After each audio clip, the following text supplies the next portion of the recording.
با سلام خدمت دوستان عزیز و علاقمندان به کانال لایف پیدیا. امیدوارم هر جا که هستید حالتون خوب باشه، دلتون شاد و روزگار بکام.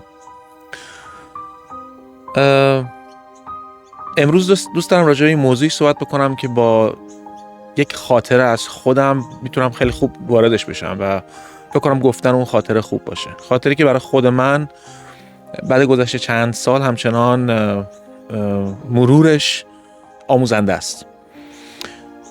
چند سال قبل دخترم از مدرسه برداشتم و از من خواست که براش بستنی بخرم. اینجایی که ما زندگی میکنیم پمپ بنزین ها علاوه بر بنزین بستنی و چیپس و پفک و اینا میفروشن و ما رفتیم وارد یکی از این پمپ بنزین ها شدیم و من و دخترم وارد اینجا شدیم و اون فرد فروشنده به دخترم گفتش که کوله پشتی تو بذار و بعد برو داخل این راهروهایی که این اقلامو چیده بود. کوله پشتی نسبتا بزرگی داشت دختر من و من کاملا احساس کردم که این داره، چون بچه‌ها خیلی اومدن اینجا دزدی کردن و اینا از این مغازه احتمالاً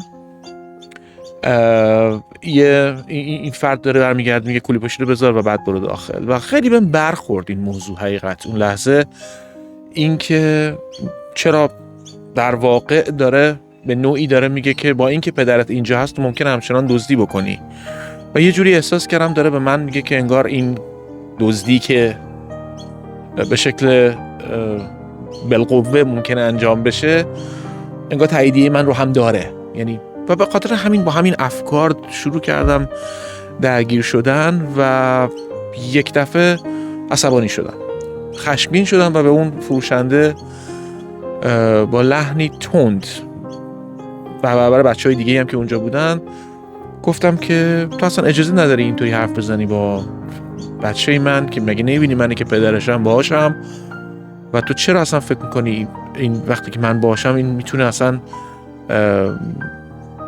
دزدی بکنه از مغازت؟ اصلا تو همچی حقی نداری که راجع به بچه من همچی حرفی بزنی و راجع به هیچ بچه‌ای همچی فکری بکنی. و اصلا خیلی با لحن تند بهش توپیدم واقعا و هر لحظه‌ام عصبانی تر داشتم میشدم، انگار از حرفهای خودم دارم عصبانی تر میشم و احساس میکردم دیگه خیلی توهین کرده به من و این فروشنده به من نگاه میکرد و سکوت میکرد.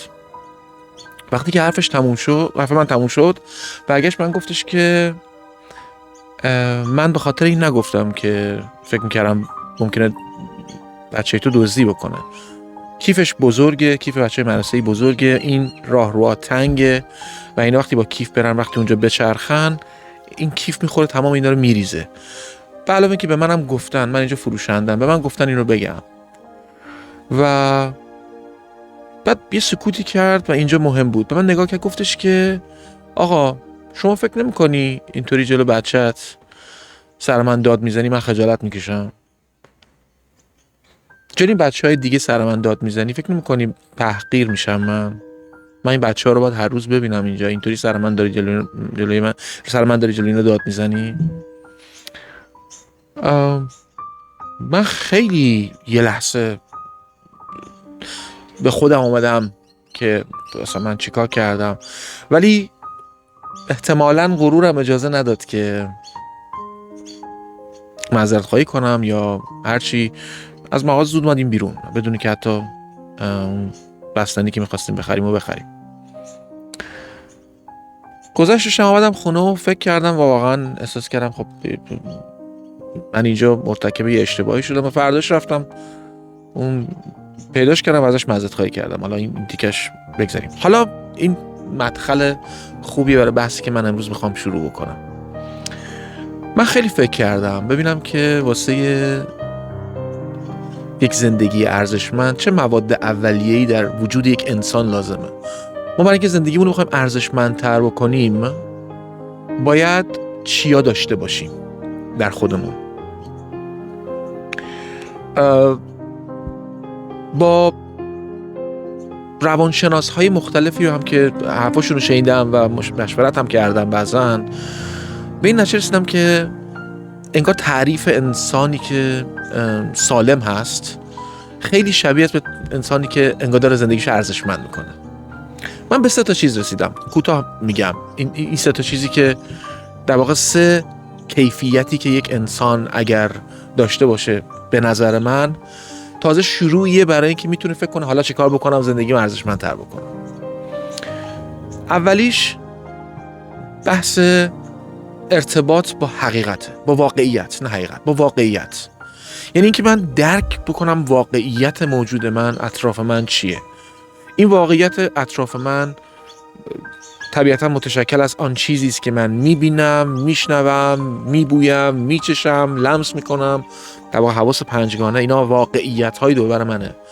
و اگر من یک درک دقیق از این واقعیت ها داشته باشم تازه شروع میشه کار. یعنی اگر من آن چیزی که میبینم رو مستقل از تعبیر و تفسیر فقط ببینم و یا بشنوم و یا ببویم، حالا حواس 5گانه رو عرض میکنم،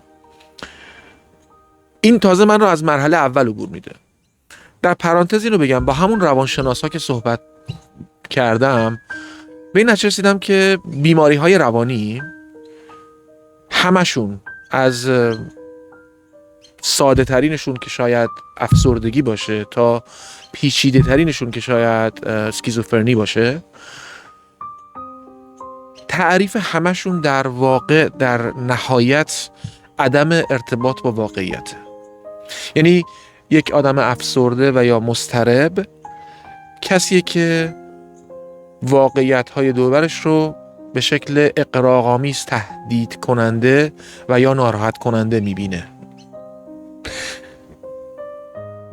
و در اون سر طیف کسی که اسکیزوفرنی داره ارتباطش رو با واقعیت از دست میده. چیزی که نیست رو میبینه، چیزی که نیست رو میشنوه، چیزی که هست رو نمیبینه، کاملا ارتباطش قطع میشه. یعنی پس این درک واقعیت مرحله اوله. حالا اومدیم ما واقعیت رو کامل درک کردیم. مرحله دوم چیه؟ مرحله دوم من به نچستم اینه که شما بر اساس واقعیتایی که درک کردی مسئولیت‌های خودت رو هم بشناسی. ببینید در این واقعیتایی که من درک کردم و ارتباطم رو با واقعیت نگه داشتم و دقیق حفظ کردم، حالا مسئولیت من با اون در برابر اون واقعیت‌ها چیه؟ من رولم چیه؟ من چه کار در این دنیا باید بکنم با این واقعیت‌های موجود؟ و بلافاصله قسمت سوم اینه که من اون مسئولیت‌های خودم رو باید با کمال و دقت تا اونجا که میتونم انجام بدم. پس 3 مرحله شد: درک واقعیت، در واقع فهمیدن و پذیرش مسئولیت و عمل و انجام دادن اون مسئولیت‌ها. اگر ما این 3 تا رو تونستیم انجام بدیم تازه انگار بستری رو فراهم کردیم که حالا میتونیم زندگیمون ارزشمند بکنیم.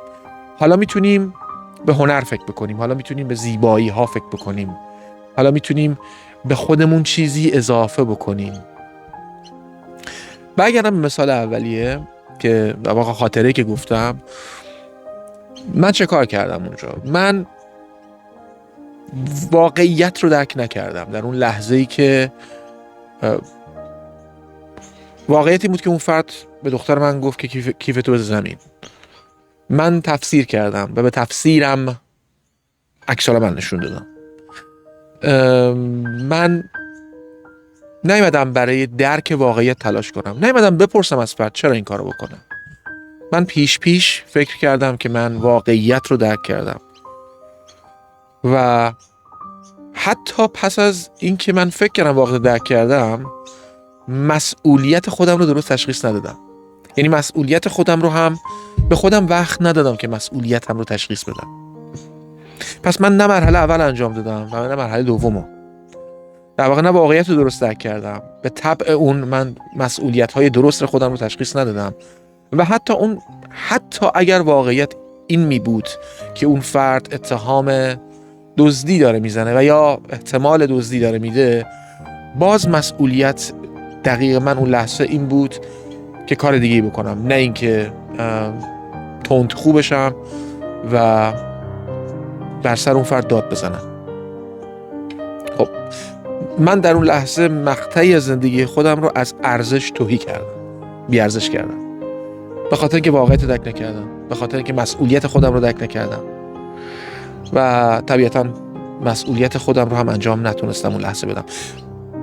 پس از آن شب من واقعیت رو درک کردم و مسئولیت خودم رو هم پیدا کردم و این بود که برم معذرت خواهی کنم و روز بعدش این کارو کردم. از این بابت خوشحالم. و درس بزرگی بود برای من اون لحظه که بعضا عدم درک صحیح از واقعیت توسط من و انجام ندادن مسئولیت توسط من چه تبعاتی میتونه برای دیگران داشته باشه.